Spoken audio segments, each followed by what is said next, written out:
सूत्रों के हवाले से जानकारी मिली है कि बिहार में जो जीतन राम मांझी हैं वह बिल्कुल नाराज बताए जा रहे हैं।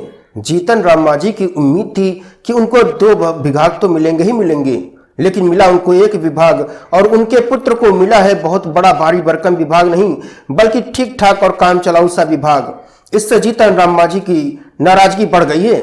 आपको बता दें कि क्या जीतन राम मांझी दोबारा खेला करने वाले हैं, क्योंकि आपको बता दें कि जो भारतीय जनता पार्टी की सरकार है उसके गिरने की संभावना इसलिए नजर आ रही है क्योंकि जीतन राम मांझी का कहना है कि उनको चाहिए थे 2 विभाग, मिला है सिर्फ 1 विभाग। जीतन राम मांझी ने हालांकि थोड़ी सी बचाव की उम्मीद रख दी है और उन्होंने कहा है कि कम से कम कैबिनेट का जो एक्सपेंशन होने वाला है, जो मंत्रिमंडल का विस्तार होने वाला है, उसमें इनकी मांग को सुना जाएगा और इनको कम से कम 2 विभाग दिए जाएंगे। वहीं चिराग पासवान ने इनकी दाल में छौंका मार दिया है। चिराग पासवान ने भी कहा है कि जीतन राम मांझी जी की जो मांग है वह जायज मांग है, क्योंकि राष्ट्रीय जनतांत्रिक गठबंधन यानी राजग में इनको मिला हुआ था क्या, डिप्टी सीएम का ऑफर, जिसे इन्होंने क्या किया, ठुकरा दिया। डिप्टी सीएम का ऑफर ठुकराने की अपुष्ट खबरों के बीच में जीतन राम मांझी की 2 मंत्रियों की मांग को चिराग पासवान ने जायज ठहरा दिया है।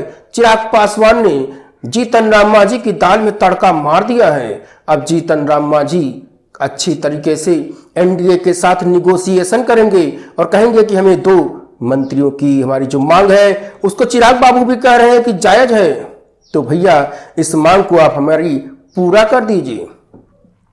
वहीं आपको बता दें कि एनडीए के दोनों ही डिप्टी सीएम को अमित शाह ने दिल्ली बुला लिया है। जी हां, अमित शाह ने दोनों ही डिप्टी सीएम को दिल्ली बुला लिया है, किसी तरह से सरकार बची रहे इसकी नसीहत देने के लिए, क्योंकि अपुष्ट खबरों के बीच में बताया जा रहा है कि नीतीश बाबू ने शिक्षा और गृह और अन्य विभाग जो उनके पास पहले से ही थे उसको अपने पास रख लिया है। बिहार में जंगल राज की आहट के बीच में भारतीय जनता पार्टी के सम्राट चौधरी चाहते थे कि गृह विभाग उनको मिल जाए और अपराधियों पर ताबड़तोड़ कार्रवाई हो, बिहार में अपराधियों का सफाया हो, लोग उद्योग धंधे लगाने के लिए बिहार में आए, बिहार की किस्मत चमके, बिहारियों को रोजगार मिले। बिहारियों को जब रोजगार मिल जाएगा तो जाहिर सी बात है कि 2024 के चुनाव में वो भुनाने के लिए एकदम तैयार बैठे रहेंगे, वाह पकौड़ा तलने के लिए भी तैयार रहेंगे। तेल, सरसों का तेल और बेसन और सब कुछ उन्होंने तैयार रखा था कि पकौड़ा तल लेंगे, यानी कि जनता को बताएंगे कि उन्होंने इतना रोजगार डेवलपमेंट कर दिए हैं, शांति है, उद्योग धंधे आ रहे हैं। तो भैया उनके इस मंसूबे पर पानी फेरते हुए नीतीश बाबू ने गृह विभाग को खुद ही अपने पास रख लिया है, यानी जंगल राज खत्म होगा कि नहीं इसकी गारंटी अब नीतीश बाबू के पास है। नीतीश बाबू ही ऐसे आदमी हैं जो जंगल राज खत्म भी कर सकते हैं, जंगल राज को दोबारा जो शुरू हुआ है उसको चालू भी रख सकते हैं। तो भाई साहब भारतीय जनता पार्टी के हाथ से वो लॉलीपॉप छीन लिया है। वहीं तेजस्वी यादव की माने तो तेजस्वी बाबू का पड़ला बिल्कुल भारी है, क्योंकि जब तक भारतीय जनता पार्टी की सरकार थी नीतीश कुमार में तो भारतीय जनता पार्टी ने बड़ी हिम्मत से, बड़ी मुश्किल से कुछ उद्योगपतियों को बिहार में न्योता दिया था, उन्होंने अपने उद्योग धंधे भी लगाए थे। लेकिन अब चूंकि सरकार पलटी मार गई तो उद्योगपति भी परेशान हैं, और जब उद्योगपतियों ने लगाया उद्योग कुछ टैक्स की आमदनी हुई तो नीतीश बाबू पलटी मार गए और तेजस्वी यादव फायदे में उठ गए, क्योंकि वैकेंसी निकली तेजस्वी यादव के जमाने में और उसके बाद खजाना भरा था भारतीय जनता पार्टी ने। तो नीतीश बाबू ने पलटी मार ली और भारतीय जनता पार्टी ने जो खजाना भरा और लोगों की तनख्वाह देने के लिए, सरकारी नौकरियां निकालने के लिए, उसका लाभ तेजस्वी बाबू उठा लिए हैं। ग्राउंड में अगर देखा जाए तो तेजस्वी बाबू को ही लोग कह रहे हैं कि जब तेजस्वी बाबू नीतीश बाबू के साथ आए तभी जा करके उनको नौकरी मिली है। तो कुल मिलाकर खजाना भरा भारतीय जनता पार्टी ने और भैया लाभ ले गए तेजस्वी बाबू। अब भारतीय जनता पार्टी के पास एक मुद्दा बचा था कानून व्यवस्था सुधारने का, उसको भी नीतीश बाबू झटक ले गए, गृह विभाग अपने ही पास रख लिया। कुल मिलाकर जीतन राम मांझी जी ने भी आग में घी डाल दिया है, कहा हमको 2 विभाग चाहिए और महत्वपूर्ण विभाग चाहिए। वहीं जीतन राम मांझी के लड़के भी दिल्ली का दौर लगा चुके हैं, दिल्ली जाकर के उन्होंने बता दिया कि उनको चाहिए था एक भारी भरकम मंत्रालय, लेकिन मिला उनको झुंझुना। कुल मिलाकर के देखा जाए तो जीतन राम मांझी ने जो असंतोष की ज्वाला है उसको भड़का दिया है और उसमें आग में घी डालने का काम चिराग पासवान ने भी कर दिया है। अब बात आती है राजग की। जी हाँ, लालू यादव की पार्टी राष्ट्रीय जनता दल की। उन्होंने जिस व्यक्ति को लगाया हुआ है, मनोज झा को उन्होंने जीतन राम मांझी के टर्म में लगा रखा है, ऐसा लोग कहते हैं। तो अगर लोगों की ही माने तो मनोज झा एक बेकार के और बकबकिया किस्म के आदमी हैं जो फालतू की बकबक करते रहते हैं। उनको चाहिए कि एक साफ सुथरे अच्छी छवि वाले नेता को लगाएं। उनके पास तो लालू यादव जैसे लोग भी हैं जो उनको फाइनल टच दे सकते हैं। आप एक नेता को लगाइए जीतन राम मांझी के लिए, उनके असंतोष की आग को और भड़काइए और फिर जो है मलाई खा लीजिए। लेकिन संतोष झा जैसे बकबकिया आदमी को अगर आपने लगा रखा है तो भूल जाइए कि जीतन राम मांझी ऐसे आदमी को कोई तवज्जो देंगे जो अपनी बात पर कभी टिका ही नहीं रख सकता है। कभी इधर पलटी मारता है, कभी उधर पलटी मारता है। यानी अराजक के पलटी बाजू मनोज झा हो गए हैं, ऐसा लोगों का कहना है। तो भैया अगर लोगों की बात को सही माने तेजस्वी जी, तो किसी ऐसे धीर गंभीर व्यक्ति को अपने काम पर लगाइए जो जीतन राम मांझी से संपर्क कर सके और फिर आप फिर से नीतीश बाबू के साथ सरकार बना सकें या नीतीश बाबू के बगैर भी सरकार बना सकें। क्योंकि जीतन राम मांझी अगर इधर आ गए, उनके असंतोष की ज्वाला अगर खूब भड़क गई तो जाहिर सी बात है कि भारतीय जनता पार्टी के मंसूबों में पानी फिर जाएगा और फिर से तेजस्वी बाबू बनेंगे मुख्यमंत्री। हाँ, यह है कि थोड़ा बहुत जंगल राज की वापसी हो जाएगी। वैसे भी बिहार में जंगल राज कोई नया नहीं है, थोड़ा बहुत तो बिहार में क्राइम चलता ही है। इसी से बिहार की पहचान बाहर अन्य राज्यों में होती है। लोग बिहार को अश्लील गानों और क्राइम से ही जानते हैं। तो भैया फिर से बिहार की वही पहचान वापस आ जाएगी, लेकिन फिर भी तेजस्वी बाबू को मिल जाएगी सत्ता और फिर बिहार के लोगों के जो उनकी मंशा है, जो उनके जिसके लिए वो पहचाने जाते हैं, जो बिहार की पहचान है, जंगल राज और फिर अश्लील गाने, तो क्या बिहार की अपनी पुरानी पहचान वापस आएगी? हो सकता है आए या हो सकता है न भी आए। हालांकि तेजस्वी जी ने जब से सत्ता में अपनी हिस्सेदारी सुनिश्चित की, तब से अपराधों का ग्राफ बढ़ गया।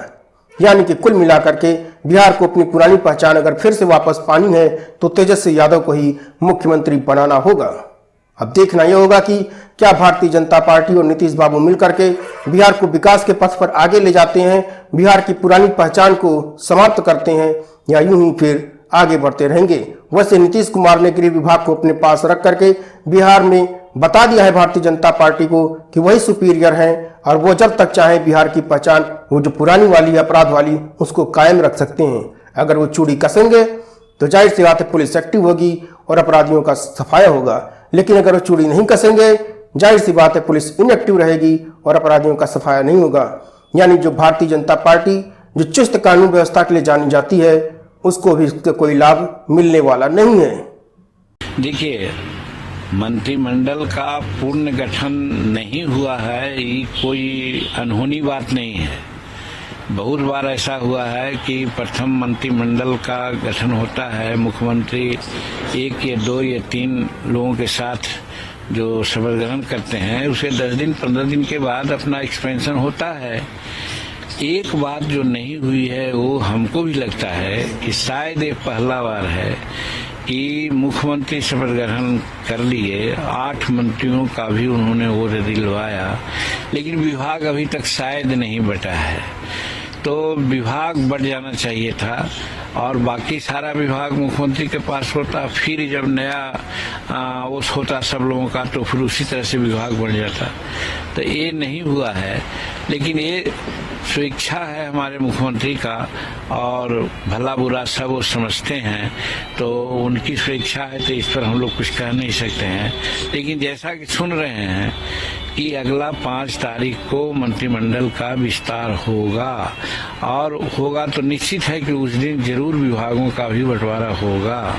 तो 28 तारीख को मोहर ओथ लिया उन्होंने और 5 तारीख को यदि दूसरा मंत्रिमंडल का विस्तार होगा तो ये बहुत ज्यादा समय इसको नहीं कहा जा सकता है। इसलिए इस पर कोई प्रश्न उठाना मैं समझता हूँ उचित नहीं। पेज कहाँ फंसी हुई है सर? पेज फंसने की बात नहीं है, कुछ सुविधा की बात है। जैसे सुना था कि पहले ही हो जाता, लेकिन राज्यपाल महोदय कहीं बाहर जा रहे हैं और आपने देखा है कि 10 तारीख से पहले विधानसभा की बात आई थी, तो निश्चित होता कि पहले मंत्रिमंडल विस्तार हो जाता। लेकिन महामहिम बाहर जा रहे हैं, 10-11 को बाहर रहेंगे, तो 11 को रात में आएंगे, तो 12 को होगा विधानसभा सत्र प्रारंभ होगा तो वैसी परिस्थिति में 11 के पहले ये मंत्रिमंडल का विस्तार स्वाभाविक है, लेकिन मुख्यमंत्री ज्यादा इसमें सचेत हैं और जैसा कि मुझे मालूम हो रहा है कि 5 तारीख को ही मंत्रिमंडल का अगला विस्तार हो जाएगा और उसी दिन विभागों का बंटवारा भी हो जाएगा। रही बात हमारी, तो हम शुरू से कह रहे हैं कि निर्दलीय एक विधायक हैं, उनको आप एक मंत्रालय देते रहे हैं, आज भी दिया, और हम 5 विधायक हैं, 4 एमएलए और 1 एमएलसी, तो हमको कम से कम 2 मंत्री जरूर चाहिए। तो इस लाइन पर हम बात किया है माननीय मुख्यमंत्री से भी, बात किया है नित्यानंद राय जी से भी, बात किया है अमित शाह जी से भी कि भाई हमको एक विभाग और आप दीजिए। उन लोगों ने कोई स्वीकारात्मक या नकारात्मक बात नहीं कही है, इसलिए हमको उम्मीद है कि हमको एक विभाग और मिलेगा और हम समझते हैं कि एक विभाग मिलेगा तो बहुत अच्छा रहेगा और हमको मगध में काम करने में, सामाजिक सामंजस्य को स्थापित करने में हमको बड़ी सुविधा होगी, इसलिए हमें एक विभाग और मांग रहे हैं। स्पीकर अभी तक इस्तीफा नहीं दिए हैं, बात आ रही है कि तेजस्वी ने एक बात कही थी कि खेला अभी बाकी है, तो क्या लग रहा है कि विधानसभा सत्र के दौरान कुछ ऐसा करने जा रहा है? देखिए, अब कोई अस्पष्टता की बात रहती तो तेजस्वी जी वैसा कहते तो उस पर विचार हो सकता था, लेकिन अस्पष्टता की बात नहीं है।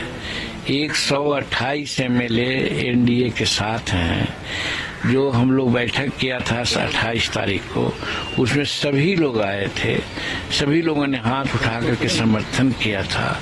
तो इसी पर महामहिम राज्यपाल ने भी कोई समय लेने का बजाय जो कहा गया इधर से उस बात को मान लिए और ओथ भी करवा दिए।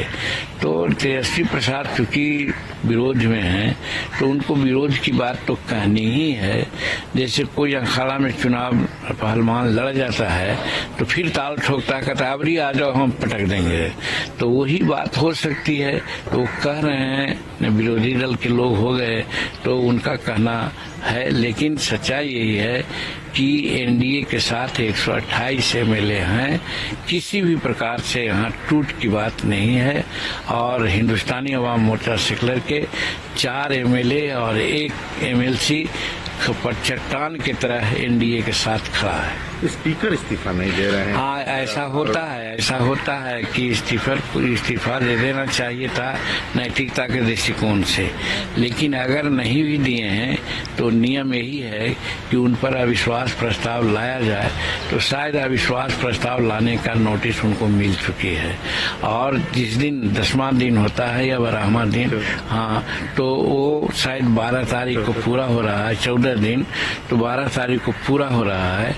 वो 12 के पहले अगर नहीं इस्तीफा देंगे तो 12 तारीख को उन पर मेजोरिटी से उनको हटाया जाएगा और नया स्पीकर का चुनाव होगा और फिर आगे की कार्रवाई होगी। एक बात आ रही है कि मंत्रिमंडल का पोर्टफोलियो नहीं बांटे जाने के पीछे तर्क हो रहा है कि होम मिनिस्ट्री जो है, गृह मंत्रालय भाजपा मांग रही है, इसी से मामला फंसा हुआ है। अब ये सब आप लोगों को मालूम है, हमको मालूम नहीं है ये बात। और ये बात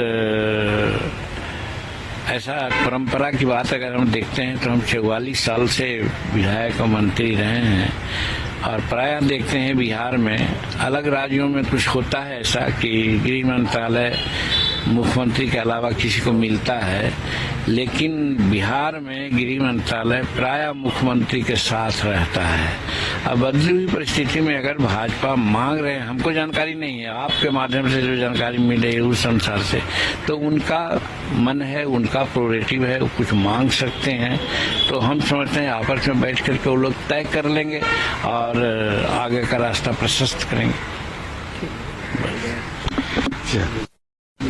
बिहार में हमारी सरकार तो बनी नहीं है, हम तो यहाँ पर एक उसके सहयोगी के रूप में हैं और आप जानते हैं कि हम 4 विधायक हैं, 1 एमएलसी है। लेकिन आज भी हम कहते हैं कि जो यहाँ पर शराबबंदी का नियम लिया गया था, कानून बनाया गया था, उसमें सबों की संपत्ति थी, सब सहमत थे और वही सहमति के बल पर आज कह रहे हैं कि हम शराबबंदी लागू किए हुए हैं। लेकिन शराबबंदी जो लागू हुआ है या उसमें जो कार्रवाई हो रही है उससे हम सहमत नहीं हैं। उसमें ऐसा हो रहा है कि गरीब तबके के लोग अगर 250 मिलीलीटर शराब पिए हुए पकड़ा जाते हैं तो उनके मुंह में ब्रेथ नाजायज लगता है, क्योंकि वो बाहर में पीते हैं, घर जानते हैं, रास्ता में सबको पकड़ लेता है। तो लेकिन दूसरे तरफ देखते हैं कि 10 बजे रात के बाद बड़े बड़े अफसर हैं, चाहे जुडिशियल हो, चाहे सिविल हो, चाहे पुलिस हो, एमएलए हैं, मंत्री हैं, वे सब अकेले नहीं अपने परिवार के साथ दारू पीते हैं। पकड़ना चाहिए वहाँ, लेकिन वहाँ पर आज तक कोई कार्रवाई नहीं हुई है। मैं समझता हूँ कि कार्रवाई वहाँ भी होनी चाहिए, और नहीं तो फिर यहाँ जो करते हैं गरीबों के साथ करते हैं तो उसके साथ अन्याय होता है। वो कमा करके आते हैं, कुछ थकान मिटाने के लिए ले लेते हैं और उनको मुठ में बेसराजी लगाते हैं, उनको जेल भेज देते हैं। तो आगे कमाने वाला आदमी उसको कोई नहीं, उसके परिवार भूखे मरते हैं। ऐसी स्थिति में मेरे समझ से गुजरात मॉडल बहुत सफिशिएंट है। महात्मा गांधी का जन्म स्थान है और शराबबंदी का नारा सबसे पहले गुजरात से दिया गया है और गुजरात में आज जिसको आवश्यकता है परमिट के आधार पर अपना लेते हैं, रसीद कटाते हैं और कंज्यूम करते हैं, तो वो व्यवस्था होनी चाहिए। और हम तो यहाँ तक करते हैं, एक ग्रीन फील्ड नाम करके कुछ संस्था बनी है, इसका क्या नाम है, वो 13 किलोमीटर में या 26 किलोमीटर में बनी है और वहाँ बाहर के लोग काम करते हैं, व्यापार से संबंधित होते हैं।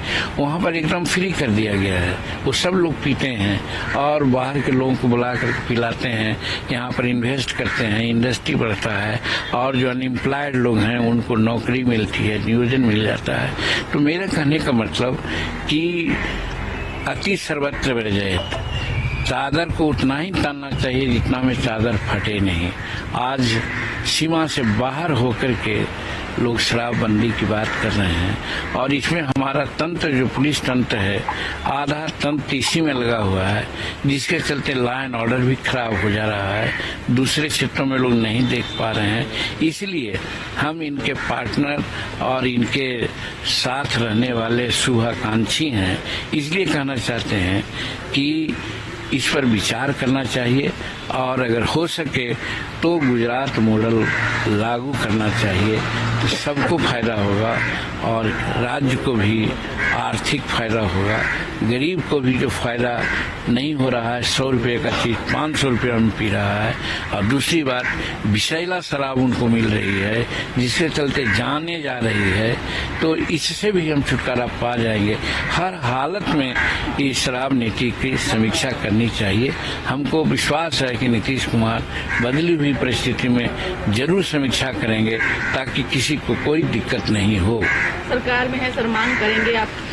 अरे आपसे बोल रहे हैं तो मांगे न कर रहे हैं जी, बातें न बोल रहे हैं। आपसे मिलने का मतलब, बात करने का मतलब, ये तो पब्लिक डोमेन में आप मत छापिएगा, नहीं दीजिएगा तो एक अलग बात है।